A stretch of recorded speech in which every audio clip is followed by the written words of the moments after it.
Okay, welcome back to another episode of the IMDB Top 250.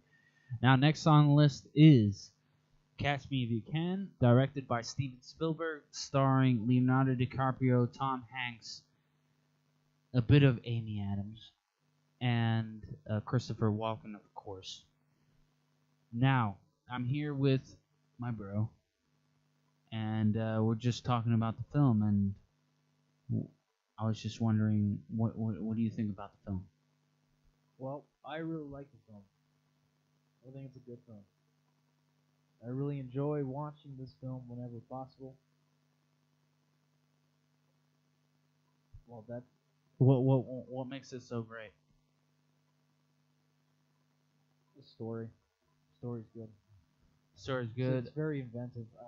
I don't think I've ever seen a movie quite like Catch Me If You Can. I mean, you gotta admit, it's kind of original in a way. It is original, Is but it? also at the same time, I mean, it's based on a true story, which Well, is that's pretty true. great. Okay, then. Yeah. Yeah, if it's based on a true story, I mean, that always makes things more interesting, if you know that, yeah.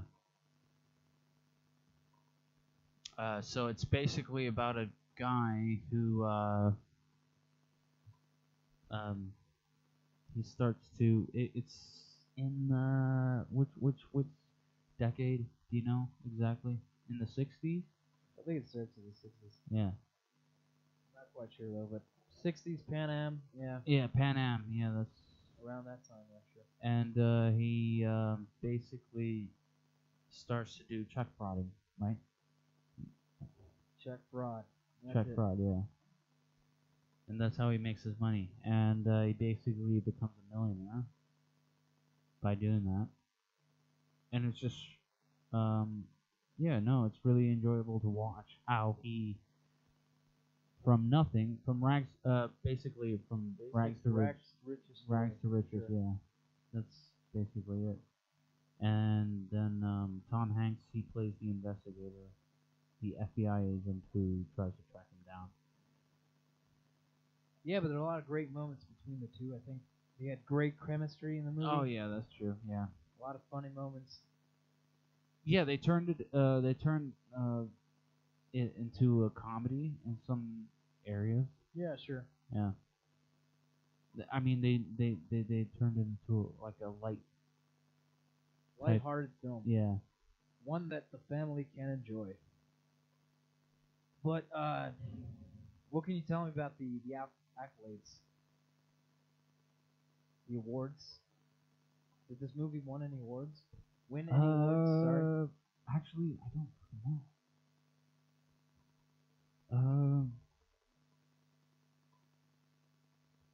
If Leo got nominated, that wouldn't be a surprise. Yeah. Yeah. I hear you. No. No, but I don't think he did. I think the first film that he got nominated for was the Ugly Year.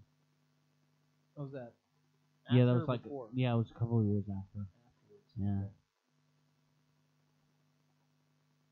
Also a good film. Also, very cool, very cool. Very great film. Well, we're talking about Catch Me If You Can. Great title, too. Great, yeah, great title. It's like what? It just explains the entire movie right there. Tom Hanks is trying to catch this guy. And he's basically playing a game of tag. Catch me if you can. Very cool. Yes. So, what I like about this film is that okay, Leo, he always comes across as, you know, he plays his character. He's pretty method when it comes to his characters, when his acting. In his acting,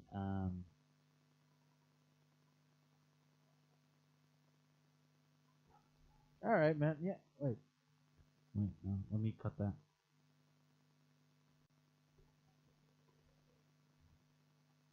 You know, he does a really good job. I watched the first time I watched the film. I was about 10 years old, and When did this come out again? 2002. 2002. Yeah. Good year. Great Good year. Yeah. Good. Good year. Yeah, no, I do remember the first time I watched it, and I thought it was like one of the best films I've ever seen. But that's also because Steven Spielberg knows how to. He knows how to make those movies. Yeah. He knows how to make this type of film. Yeah. It's just like these narratives that it's just like it's like a life story of someone, and he knows how to portray it Yeah. on screen. And you're just like really into it, and you just you see them You get sucked into peeking the up. movie. Yeah, you get sucked in. You see them peeking up, and then getting brought down. What's it called? Yeah, the downfall. You eventually see the downfall in these characters. He tends to do that a lot in his films. Okay, not so much in the past. Nowadays, he usually does these life stories. For example, he do Sully. He did. Yeah, he did Sully. He did The Post this year. The Post. Yeah, so it's like life events now. Back in the day, he used to do stuff like The Third Kind. Yeah, he was more into sci-fi. Well, Yeah. he has a few sci-fi movies under his belt. Yeah. But let's not forget, he did do Schindler's List. And that That's color true, yeah. purple, is that like based on a true story? I have no idea. I don't know. Did you read the book? I don't know if that. No. Was that in your curriculum in school? School? No. No.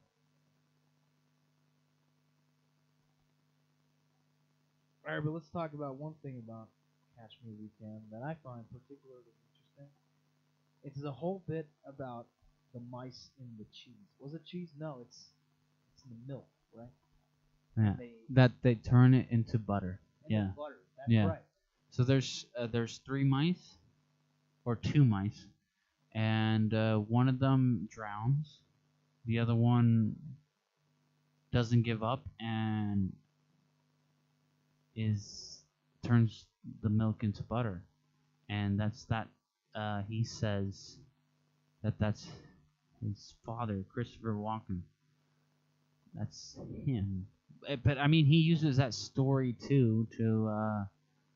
I mean, it's the thing behind it is that he's still a kid, and that's what he uses as an opener for these business meetings. That's what I think. So you don't think that the tale story has any relevance to the movie as a whole? No. No. It does a little bit, but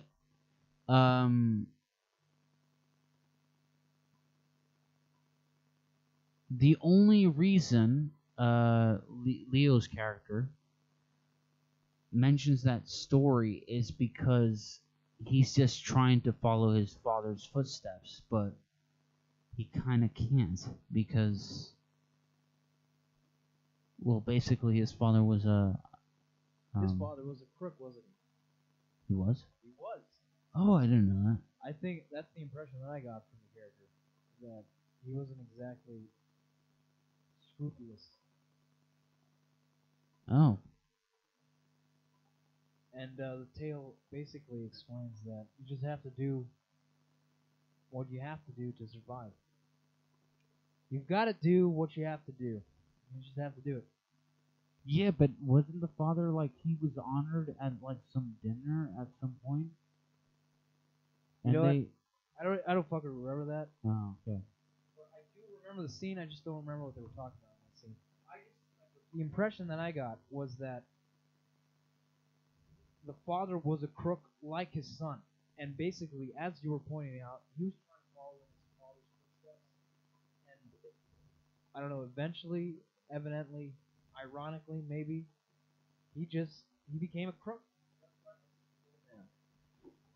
I think you were half and half there. He became a crook because He didn't do. Oh wait, his father was like a doctor or some shit, No, he wasn't. He wasn't or a some doctor. military he was, man. He was like a middle class, but he had like some like con artist skills. Yeah. You know. Yeah, with the sort of- necklace. I yeah, mean, like exactly. the That's what I'm thinking about. Yeah. What's the word I'm looking for? Con man. Yeah, con man. Con adder. What's Con that movie? What's artist. that movie with John Cusack and man, the Grifters? He was like a grifter. Yeah, I don't know. Don't you get that impression at all that he was a grifter? He was like No, the I kinda thought guy that would do he the was just a exact same- middle class man, and he just tried really hard to keep his family. Oh no, dude, you're right. Actually, now it just popped up into my head. Yeah, he met his wife because he was stationed abroad in France. So he was a military guy. He was a military Yeah. guy. And What- he was honored. And then Okay. his son, so Leo, he okay, so he knows that story basically with the mice and all that kind of shit, being ambitious and all that. But Leo kind of like wanted a shortcut, and that's what he did, and he went for that. And Oh, I see what you're saying. in a way, he was like living a lie, as in like the way he got to where he got to was through hard work, but it wasn't like that. He was cheating, and he got caught eventually. Like even when he was at this point, and there's this a dinner scene, and he's giving him a Cadillac as a gift, Exactly. Let's talk about that. and he's scene. not happy about that. He's not happy about Yeah. that because he knew that that it his son wasn't. would do the exact, he would follow in the exact same Yeah. footsteps. He wanted more for his son, Yeah. but he became, for lack of a better word, a crook. Oh yeah. Exactly. Yeah. All right.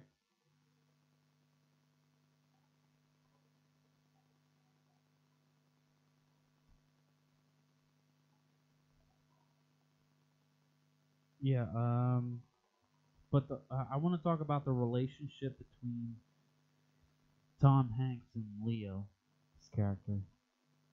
I thought just the whole chase about it is just really good. Yeah, it's very well. The way it started, for example, when there's that he's in, I don't know, in some subtropic country, and Tom Hanks shows up and he's like, well, basically it's just yeah, cat and mouse. Chase. Yeah. Yeah, no, it's really good. And then after, I mean, once they know each other pretty well, they actually have some sort of sentiment towards one another. They, for example, Leo's character, he gets pretty well because he's always on the run, but he likes to call the agent. Because Tom he has Hanks. nobody else to Yeah, he call. has nobody else, and he just like wishes him, Merry Christmas and all that stuff. But ironically, he's also working on that same night, Yes. so he's also lonely. So they're both lonely guys, and they're just, I mean, they're basically the same, but one is on one side and the other one's on the other. Basically, the mice and Yeah. the butter. Yeah. And one just, what was it? Swam so fast that he made He turned it. Turn? The milk into butter. Yeah. whatever. Dude. I keep thinking of cheese. Why am I thinking cheese? Because it's such a cheesy movie. Just kidding. I love this movie. Symbolism. All right. Symbolism. That's a word that doesn't really pop up in one's head when you think about Spielberg. Does he really use symbolism in his movies? Does Spielberg use symbolism? Let's just think about that for a second. Spielberg. Play now. Is that a symbol? Jew. The Jewish mountain that plays. The Spielberg. Alright, okay. Let's talk about Catch Me If You Can. Catch Me If You Can has some right.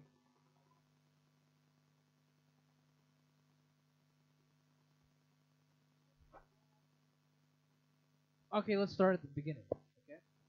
Catch Me If You Can. How does it begin? It starts off with one character called Leroy. Leroy is played by Leonardo DiCaprio. Is that his name? Is he called Leroy? I don't know. You But don't remember the kid's I'm name? pretty sure it's not Leroy. Well, let's just call him Leroy for argument's sake. Okay, now you're just fooling. I'm not fooling you. I'm making. Okay, anyway, he's. I think in the beginning of the film he's supposed At the to beginning, be. he was called Leroy, but later he changed his name. Alright, now you're messing. No, he does change his name. And where does he get the names from? From the comic books, because he's a kid. He uses Right, Barry Allen. Barry Allen, Yeah, the infamous Flash. yeah. There we go. Who's the other one that they used? I don't know, but he keeps using comic book characters' names. Yeah. But yeah, he starts off as a 15-year-old, and I think he's already banging milfs at 15. at 18. Okay. At 18. Yeah. Okay. No, there's so much to talk about. You know, this movie is a treasure chest of gold, and that's why it's so entertaining to so many people. Because every time you watch it, you find this moment that just speaks to you, and you say, "Man, that's really cool." That is really cool. One such moment, for example, is the moment in the garage. Don't you just love that scene at the end? Oh, No, when not he the goes to garage. in France. Yeah, in France. Yeah, It's and then not a he goes. garage. What am I saying? Yeah. It's a factory of some kind. No, yeah. That's really cool. I think it's cool. No, but surprisingly, I mean, ironically, it's a printing factory. Yeah. So this is like what he specialized in with his criminal activities. So it's about like paper and printing and all that kind of shit. Don't you think that's kind of like Ironic? Yeah. In what way? Where's the irony? Well, I mean, he escaped from the airplane, and then he went to the nearest spot, which was a factory for printing paper. I just think you're looking too much into this. What? No, I think No, I think like, there was a I think he went to the factory specifically because it was a printing place, so he could print his checks. what? So he can print his checks like within like 2 minutes. Yeah, or whatever the time frame is. Okay. I think that's just a plot point. He went to Alright. France to print. No, but the coincidence is that it was in a village in France. Is that what you're trying to point out? Yeah. It was in France, wasn't it? Yeah. Exactly. So maybe there is that lost abandonment because his mother left Oh, him. you know what I thought was really sad? What? He was never accepted by his mother. What? Yeah. I He want to say wasn't. exactly, but is that No, true? because he goes up to the before he got arrested for the last time. No, but that was at the end of the movie. Yeah. At the end of the movie, he goes up to the glass. Yeah, and exactly. He sees the newborn. Yeah. But He can see her being much happier than she was with him. And Yeah, okay, he but felt neglected. He felt neglected. neglected. Yeah. That's true. But what about the moments where she's trying to give him like some money to shut him up Yeah, but Because to of her- shut him up, exactly. for an affair? But that's not what he wants. He wants her nurturing, motherly He wants her type unconditional love. love. Yeah, exactly. So That's- yeah, dude, that you was see very this sad, movie, yeah. There's so much to talk about, Yeah. and you just want to hit stop on the record button. We can go on for fucking ever just talking about this movie. Let's start with that. So, we have a crook father. We have a mother that doesn't love him. Do you think that's where he got the intuition, or is that the right word? Yeah, the thing is with the mother and the father, she was probably enticed by the father's, like, smooth charisma at that point, and then it kind of got lost over time, and she wasn't happy. She wanted someone with money. So she's a gold digger. I'm not saying she's a gold digger, but she wanted to be comfortable. She's the type of guy. Oh, here we go. We're going back to the monetary issue. Why didn't this guy have money? Because he doesn't have a job. Right. He was in the military when they met. And what did he do afterwards? He had shady jobs. Yeah. Because he was a crook. You see? I don't know about crook, but Hey, I'm saying crook, but grifter. Estafador in the Espanol.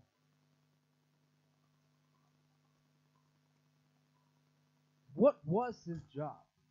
Let's think about that for a second. Okay, sure, he's an old guy. But what was it? I don't even remember the movie enough.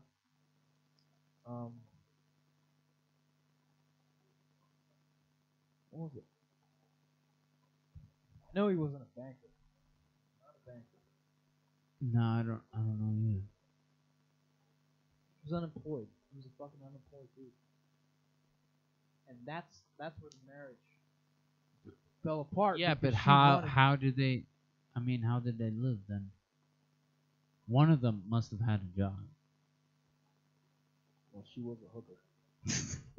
Okay. Now this is just like turning. No. Excuse me.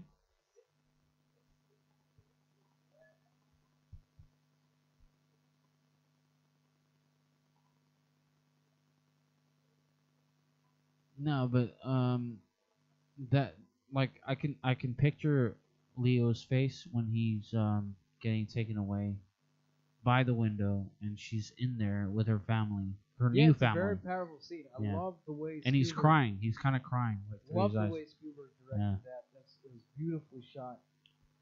But it's like, yeah. So basically, he just wanted to get, he wanted to be accepted by his mother, in some way. So it all comes down to the issue with the mother. Yeah, I guess. think so.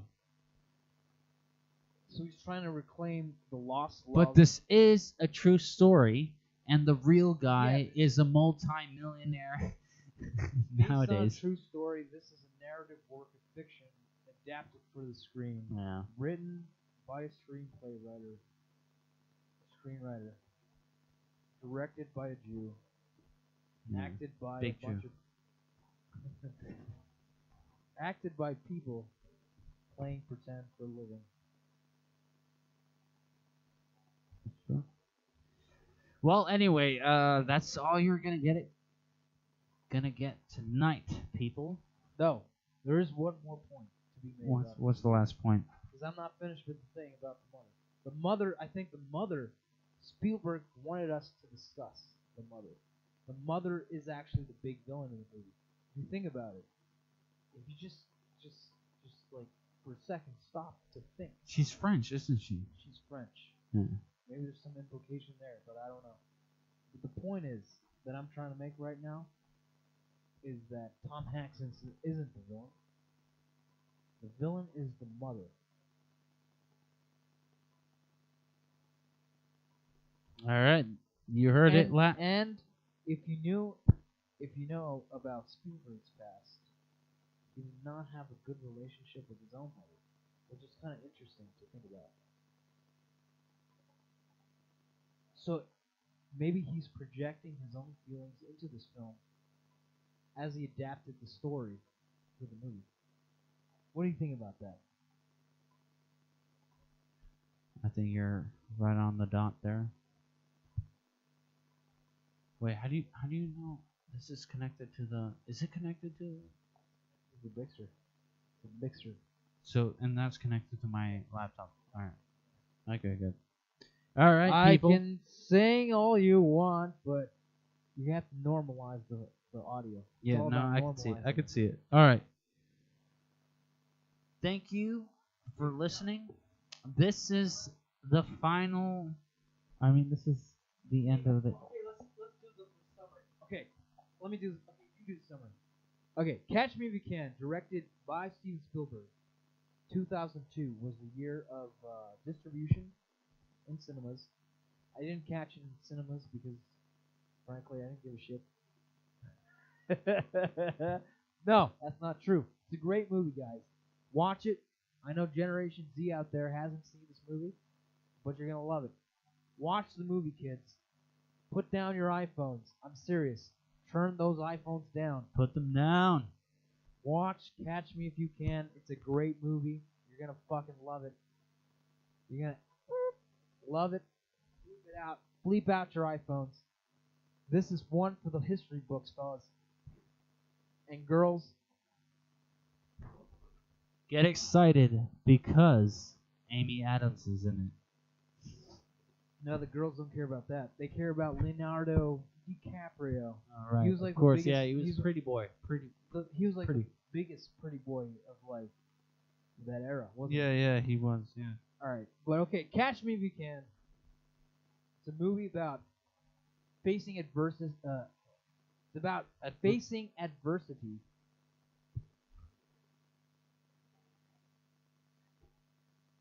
And the chickens will come home to roost you all. No, dude, come on. All right. Thanks for listening. Till next time. That's all, folks.